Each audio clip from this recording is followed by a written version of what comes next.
Welcome back, everyone, to the episode 10 of the fourth bag. Here, this is Dean here, along with Chris. I'm on Vancouver Island, and Chris Turns out I got a Vancouver Island hoodie for you, buddy.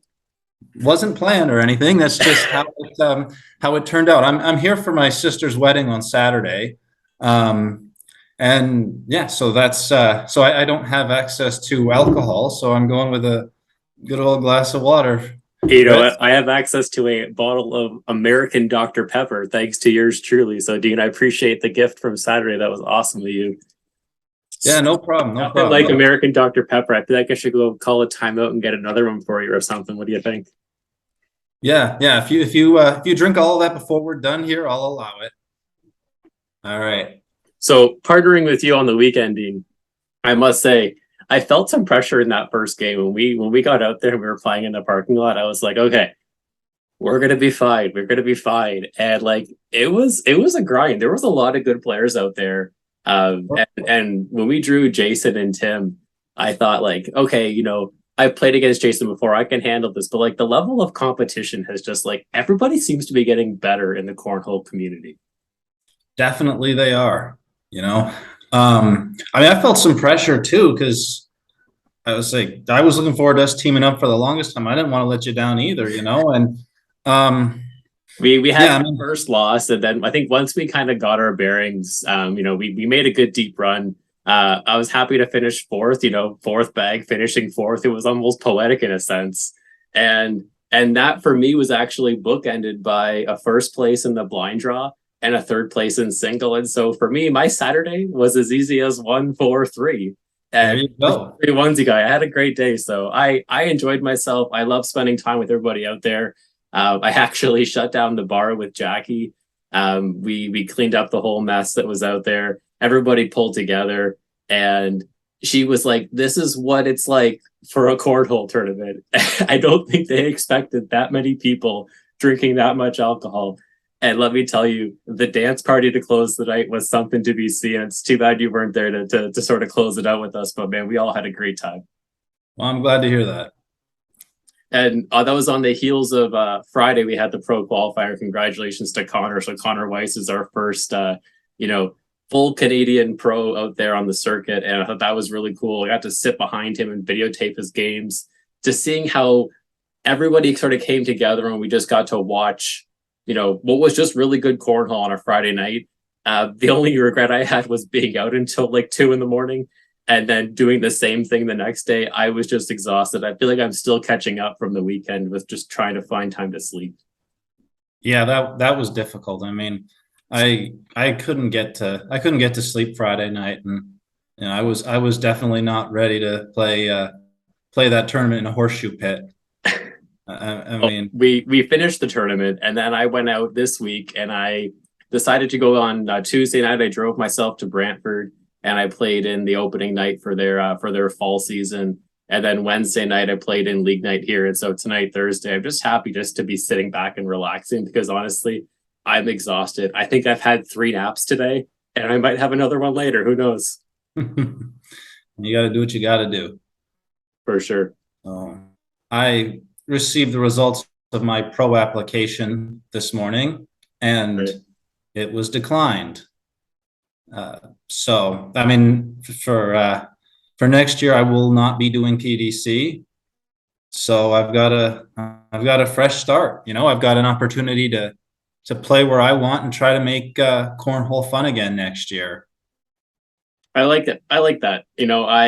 I thought about the same thing about, going and playing, not to the same level, but just playing in so many tournaments. Like this year, there's so many leagues that they're sprouting up, and everyone's going to want to have their regionals. I feel like, the issue of last year of maybe not having enough regional events and things like that this year it's going to be completely different. There's going to be regionals, I feel like, all the time.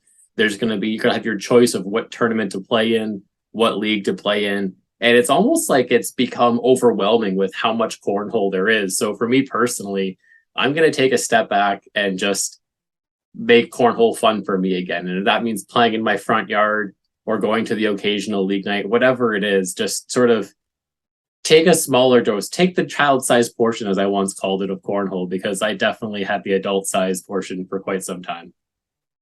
Well, that's not a bad idea. I mean, there definitely weren't enough regionals last year. I mean, the most I went to for any director was 2, and that's not for a lack of interest, and I missed out on getting an automatic pro spot through the open standings by 1 point, and I had 5 regional points I could have gotten.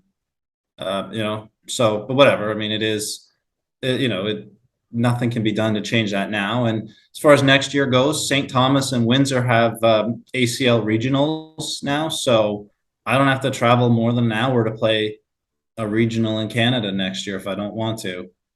And if you want to, like I said, there's regionals everywhere. So you can pick your poison. You can go find a regional probably most weekends, hopefully, in the upcoming season.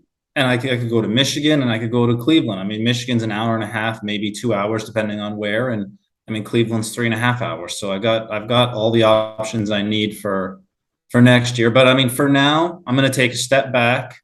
Other than St. Thomas, like I'm not going to travel anywhere to play other than St. Thomas until the end of October at least. I mean, now I was considering, actually before we move on, I was seriously considering retirement for a brief time, but that is not the way to do it. I mean, I think the way to do it is to do what I just talked about, to take this opportunity to do what I want to do and do cornhole on my terms and see if I can make it fun again for me. I know you like to have your fun. I know you also like to watch your wrestling, Dean. And it would be remiss if I didn't find a way to transition into Drew McIntyre. So why don't you go ahead and tell us your Drew McIntyre results from way back? Was it week 6 we talked about, or episode 6 we talked about something?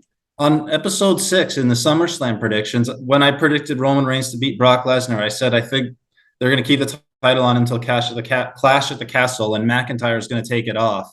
And even though he's in his home crowd, they didn't book that. So after the match, Drew was celebrating with the crowd, singing American Pie. Yeah, I mean, he lost. Him and Tyson Fury were in the crowd, or were celebrating with the crowd, singing American Pie. It was like, what is this, right? I mean, it was almost reminiscent of Lex Luger from SummerSlam '93 when he hit Yokozuna with a forearm, knocked Yokozuna out of the ring, and counted along with the ref to 10 instead of going outside and trying to haul Yoko's fat ass back into the ring, trying to pin him 1, 2, 3, and win the title.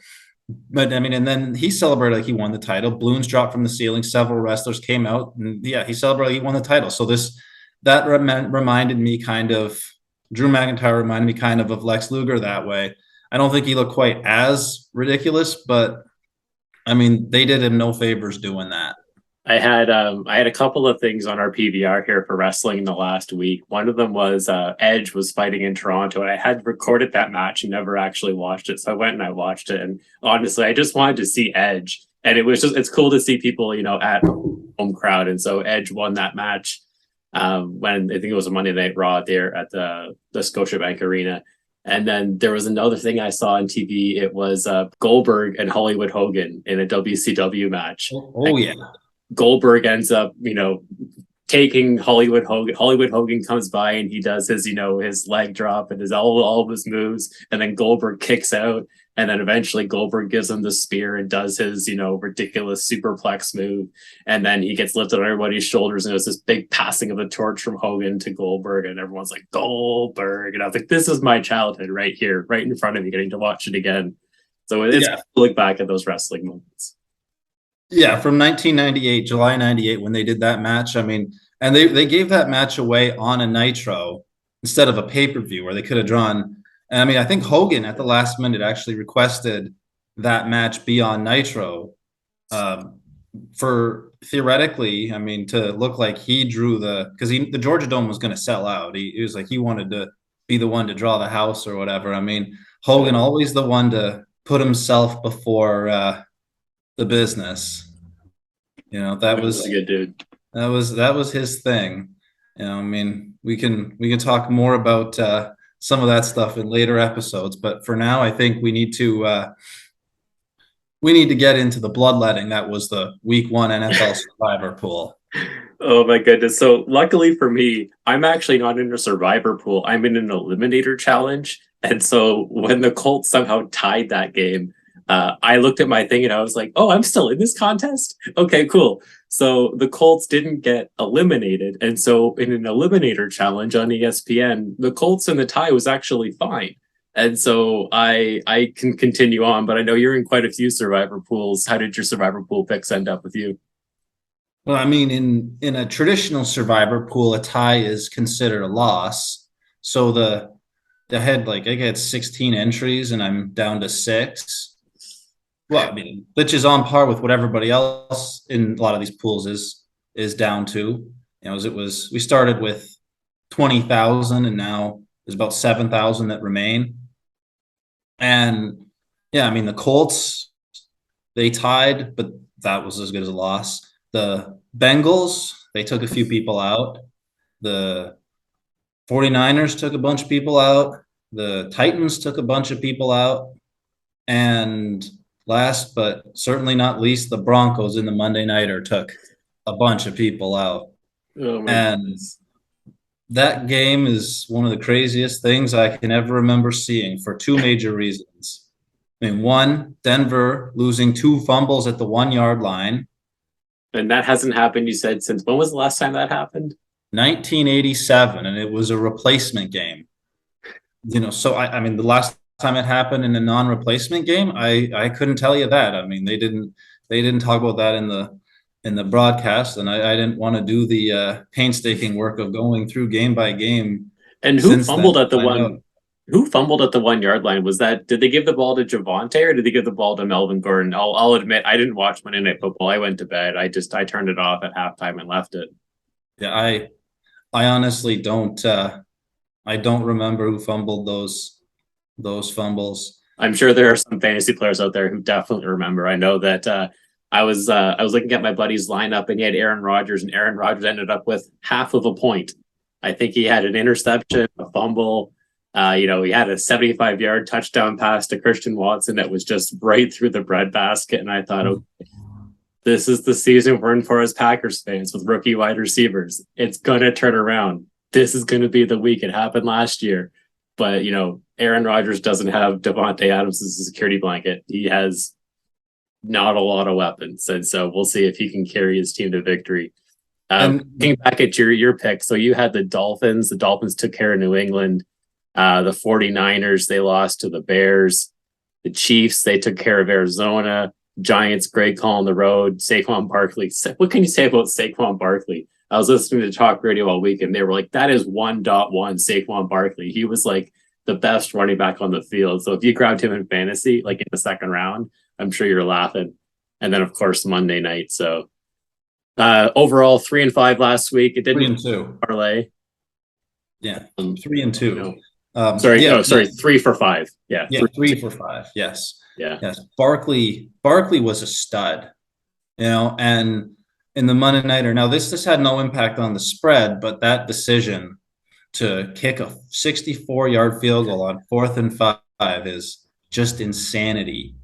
I mean, you got Russell Wilson, and they've been moving the ball pretty well all night. I mean, actually, both their running backs were gouging them for large chunks time and time again, but they were having success moving the ball in the passing game too. They what do they have, over 400 yards of offense? They had no problem moving the ball. The chances of picking up a 4th and 5 with Russell Wilson and the receivers he's got against Seattle's defense are way better than the chances of hitting a 64-yard field goal. Yeah. No, I mean, McManus got close. He hit the upright. He had the distance. Right. But he missed. And I mean, when Nathaniel Hackett talked about it in the post-game pressers, it sounded as if he would make the same call again. He didn't seem like he wanted to say, "Oh, my bad." And I don't know. We'll see how that plays in the mind with Russell Wilson over the season. That because I mean, to me, if I was that coach, now first of all, I wouldn't have made that. I would have gone for it on that play. But if for some reason I decided to kick the field goal in that situation, I would have in the post game presser just admitted, yeah, I screwed up. I gotta put my faith in Russell Wilson. I think you're right. The from like a betting angle on that game, I opened up and I got a push notification on my Score betting app, and if you placed a $10 bet on what's called the prop of the day, And so the prop today was Russell Wilson's over on his passing yards. I think it was 299.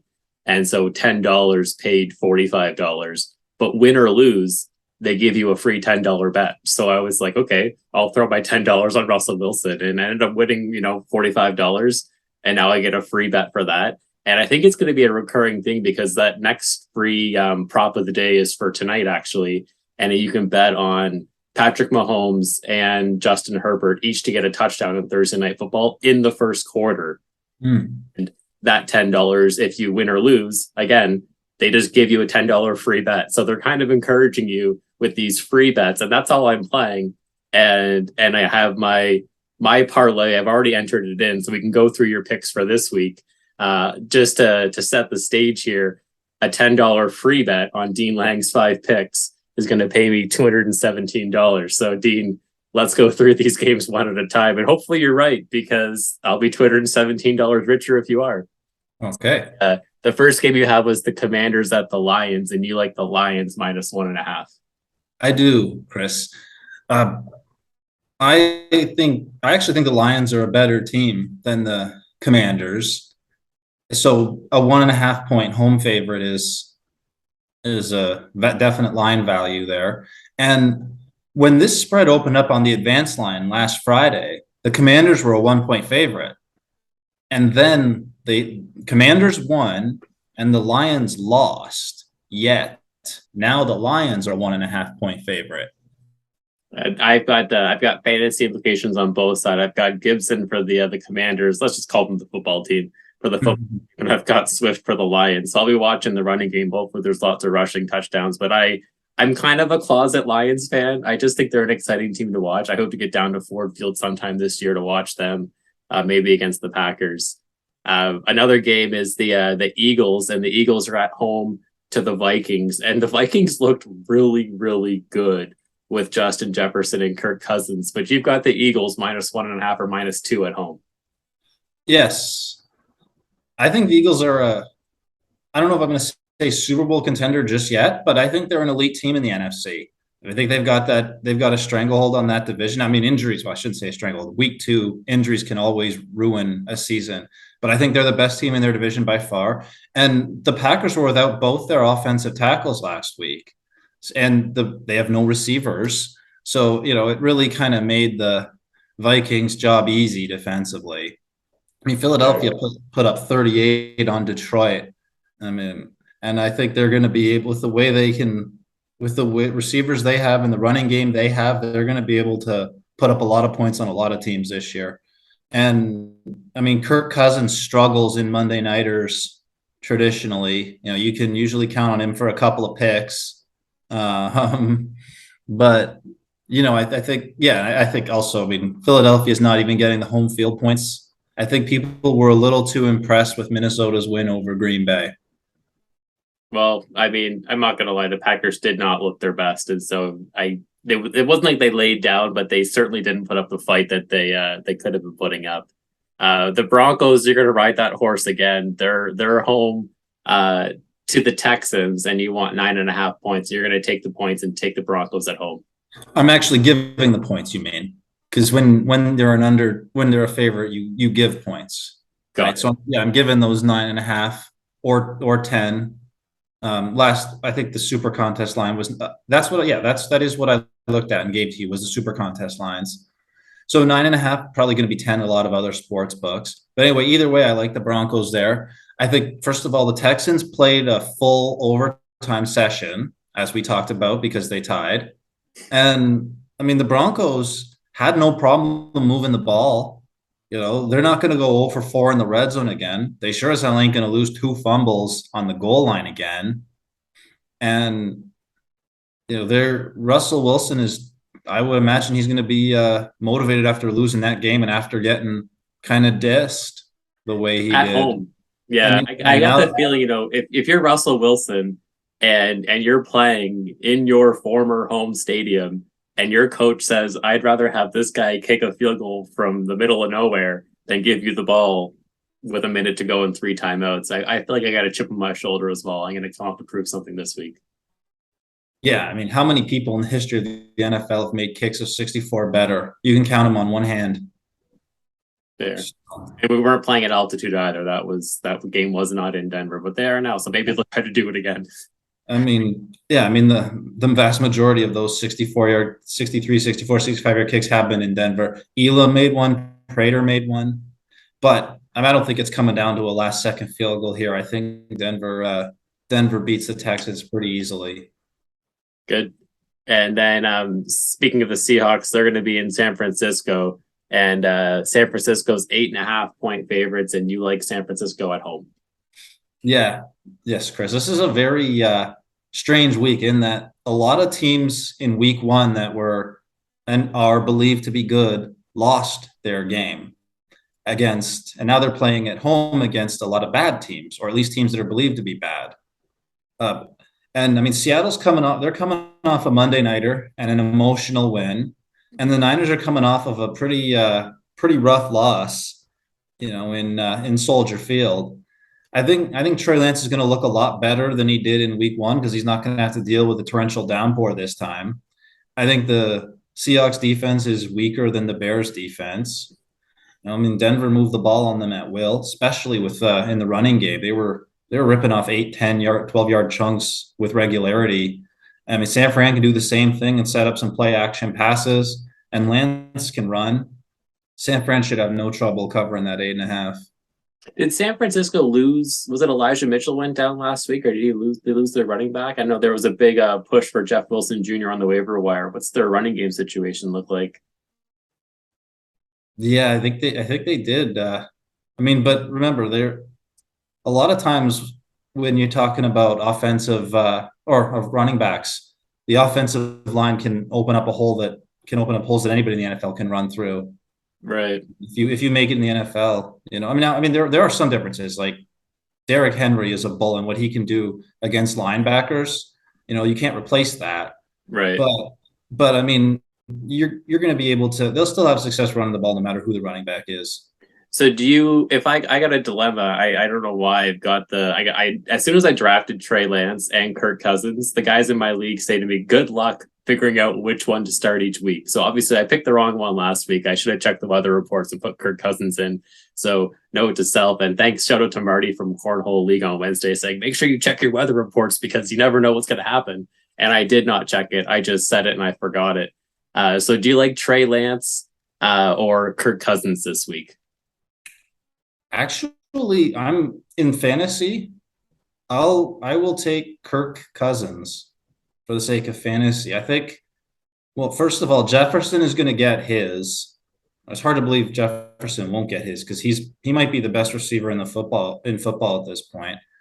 And Cousins has two cracks at it. He's going to have to score to stay in the game for one thing. And even if Philly gets ahead early, he's going to be passing every down come second half. Whereas, I mean, I think the Niners are going to have a much more balanced attack. Right. And they're going to be. If Kirk Cousins throws his interceptions on Monday night, he's probably thrown a couple of touchdowns as well to balance it out. And all right, I think I have Kirk Cousins in, so you just sort of solidified my stance. I'll leave it with Kirk Cousins and ride with him. And your last game on the ticket here, you've got the Rams. They're home to the Falcons, and the Rams are 9.5-point favorites at home. Yep, I think in this game, the Rams are going to rebound from that blowout loss to the Bills in the Thursday nighter. The Bills are way better than the Falcons. There's no question about that. I mean, the Saints were sleepwalking through three quarters, and then Winston woke up in the fourth and was able to put up a monster quarter. I mean, that fourth quarter he put up is a game for some people sometimes. And Saints came back to pull that one out. I think Stafford can easily pick up where Winston left off. And the Rams have had extra time to prepare. They should have no trouble at home dispatching the Falcons. Good. So just to recap, you got 5 home favorites. You've got the Lions, the Eagles, the Broncos, the 49ers, and the Rams. $10 free ticket on FanDuel at 22.72 gives me $217. So Dean, if you make me $217 richer, I will personally say thank you next week. Well, let's hope so, because I'll be a lot more than $217 richer if those picks come in. Love it. Yeah, it's very different different home favorites, though. I mean, we got 2 games that are very close, and then there's 3 games that on paper look like mismatches. And I mean, like this is one of the weirdest week twos I can remember in that we've got several mismatches, and then you've got a whole bunch of other games that are very close. I mean, New England and Pittsburgh, both teams have key players that are, well, TJ Watt's out and Mac Jones has back spasms, so we don't know what he's going to be. And I mean, I considered the Giants against Carolina. But couldn't quite pull the trigger on them. What are your thoughts on the how about them Cowboys with Dak Prescott going down and Jerry Jones deciding, you know what, I'm not going to put Dak on the IR. I'm going to leave him on the roster, which means a couple of things. With Dak being on the roster, he's free to practice whenever his digits get better, and he could actually come back and play in 4 or 5 weeks. If you're in Jerry Jones's position, what do you think? Do you put Dak on IR and go find a quarterback, or do you just say he's our guy and we're gonna just hope that he can get healthy and get better? I mean, it's a tough one, you know. If you go on IR, what are you out 4 weeks or 6 weeks? Yeah, I think you're out between. I think it's a 4 or 6. It's at least 4 games. Right. But the thing is, you also can't practice with the team, Hmm.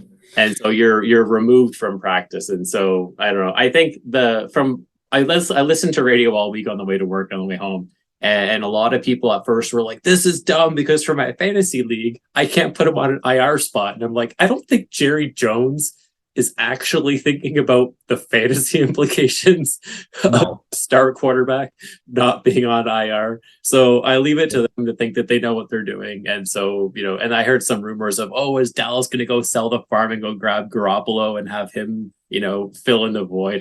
It just, people's minds start to wander. All I could say is give the ball to Tony Pollard, because I still think he's the guy there to back up Zeke and to do something in that offense. And maybe with no quarterback, was that Cooper Rush now? Maybe he'll just start handing the ball off and dinking and dunk on their way down the field, and the Cowboys can do something. Well, I mean, Pollard is a good back.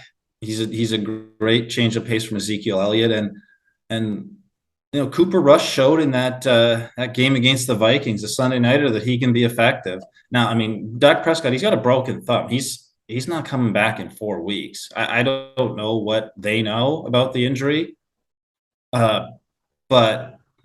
I mean, yeah, he must have a good reason. And no, he doesn't give a flying fuck about anybody's fantasy team. Yeah. He cares. I don't know. And I mean, Jerry Jones is one of the most hands-on, bizarre owners in all of sports. And it doesn't work out very well for him in the last couple of decades. Yeah. Ever since he got rid of Jimmy Johnson, they were able to coast and win one more Super Bowl with the talent that Johnson had put together. And after that, they haven't been back. Fair. So I'm looking forward to this weekend. We don't have an entire Friday and Saturday full of cornhole. It's going to just be a relaxing Saturday for me. And then Sunday, I'm going to sit myself by the TV and just soak in all of these games. I've been watching the Jays as well. Unfortunately, the Jays lost today, but they did take 3 of 5 from Tampa. So they're in the thick of the wild card race. I've definitely got Blue Jays fever, so I've been watching the games every day. And I'm looking forward to some Blue Jays, maybe a Packers first win, couple of games on Monday Night Football. It should be a good, fun week.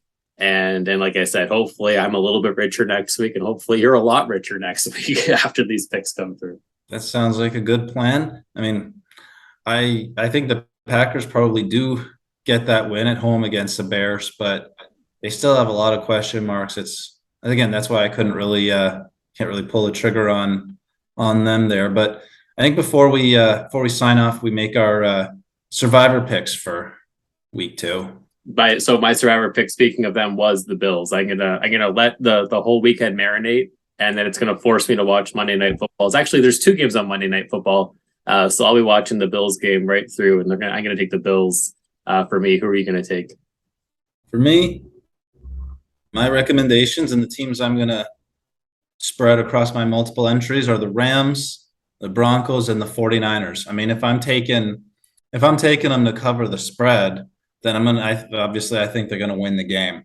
Okay. And I mean, I stayed out a couple of the traps last week, like the Bengals and the Titans, because I was backing the underdog. And when you're backing the underdog against the spread, why would you take the favorite in a survivor situation? That doesn't really make a lot of sense. I mean, the percentage of times that the points matter in the NFL is under 20%.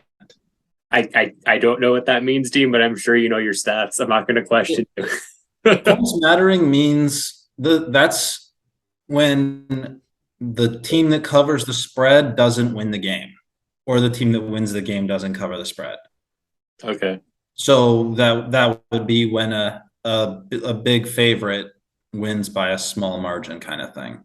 Got it. So when's your wedding you got to go to? It's on Saturday. And do you know the venue? Have you been out there to take a look at it yet, or are you going to be surprised when you arrive? I haven't been out there. It's on one of the small islands in between Vancouver Island and the continental BC. Got it. Right. So Hopefully you have a good time out there visiting with some family and you're able to sort of like, just disconnect from the world. I know you probably got a little bit of work done while you're out there, but enjoy your time out west. The coast is beautiful. And we'll talk to you again next week. all right, that sounds good. Thanks, All Chris. right. Take care. Have a good one.